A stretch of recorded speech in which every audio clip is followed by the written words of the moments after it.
Jama'a assalamu alaikum. Sunana Aminu Sera Kaduna wanda aka fi sani jahilin malami. Ina so in yi wani tsokaci akan abubuwa da suke faruwa wato a wannan masana'anta tamu ta Kannywood, Kano, Kaduna, Jos.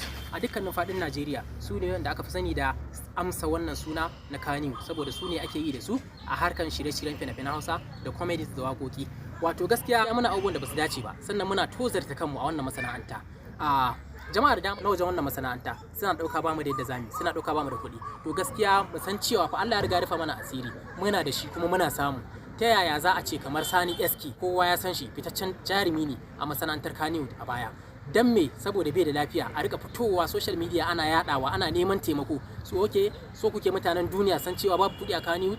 To ba kuɗi bane, akwai kuɗi a manyan jarumanmu da ƙananan. Mutanen Kano ku sani, a ƙananan jaruman ku ya kamata a ce an samu mutum ɗaya wanda zai iya ɗaukar nauyin Sani SK asibitin shi da gidan shi gabaki ɗaya, ba sai an fito media ana yadawa cewa bai da lafiya ana neman taimako ba. Wannan wulakanci ne da